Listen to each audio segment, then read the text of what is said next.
Welcome to Co-Learning Point tutorial. So in this session we'll be discussing about the type and the row type.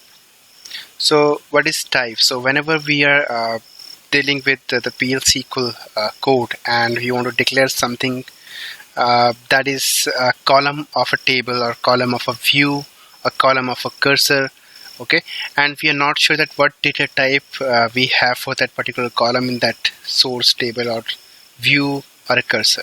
Okay, so in such cases I need not to know if I am defining that particular type with %type for that column, then I need not to know that what is the data type of that particular column. And even if in case that particular data type gets changed in that source table, then it will automatically will be changed for that particular record type as well, because that is my source.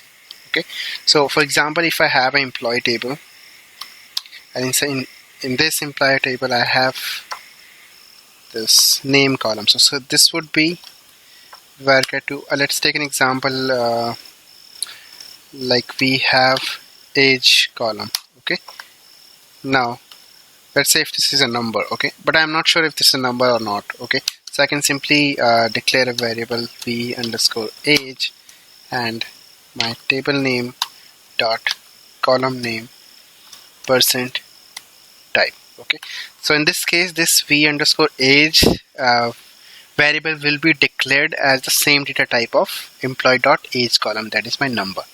Now if in case I change this particular column to varchar here, so this particular variable will also get the value data type of this particular column as varchar. Now this is just for storing a single column from this table. So this could be a table, view, or a cursor record. Okay, now let's think about that. If you want to store the list of columns, suppose I have five columns in my table and I want to store the complete row in a variable. Okay, so in such cases we have this row type. Okay, so what I will do, I will just declare a variable and then employee and then %row type. So here in this case row type, I need not to give this particular column because I'm not sure how many columns are there.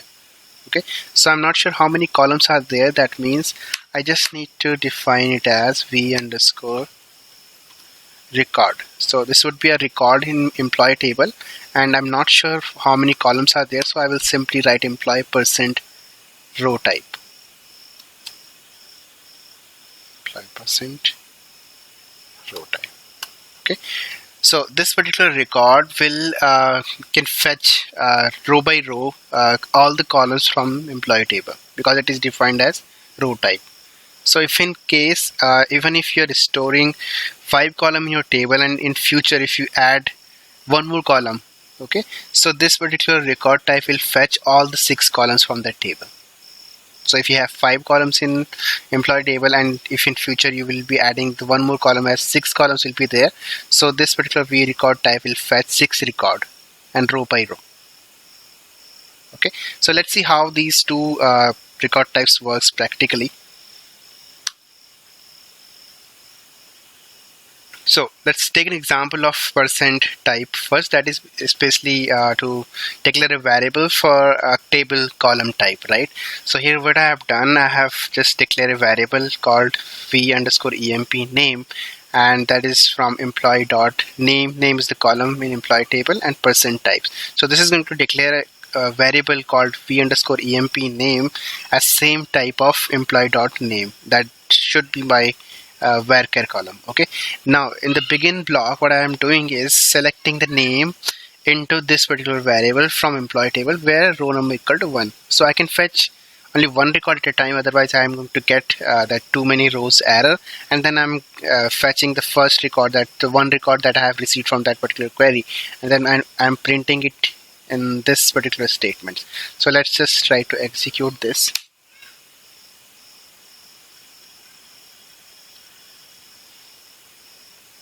So if you see, I have got one record as this and PL SQL procedure successfully completed. Now when I say that I can fetch only one record at a time, if I just do Rownum is less than or or if I just simply remove this particular condition, so I'm going to receive that too many rows exception. So let's just try to fire this code. Okay, so if you see, exact fetch returns more than requested number of rows. So this particular variable, you can store one value at a time and then you can print those values. So to print all the values from that query, you need to, or you will be probably writing the cursor, or then you will be printing those values in a loop. Okay, so let's take an example of row type as well. So here is the example of how we will be declaring this variable as row type. So what I've done here, I'm fetching all the values, all the columns from employee table in this particular variable. In the begin block, what I'm doing, I'm selecting everything. So whatever the number of columns we have in this employee table, I'm fetching it here.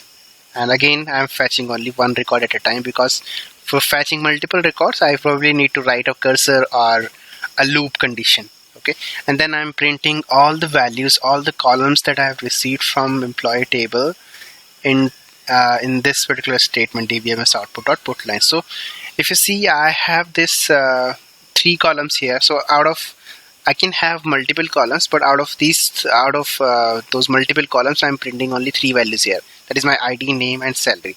So let's just try to execute this. So this particular variable can accept multiple columns. And even if you are going to add few more columns to this particular variable will automatically get those values and will be displaying the result in the dbms output window. Okay, so if you see, if it has displayed all 3 columns here.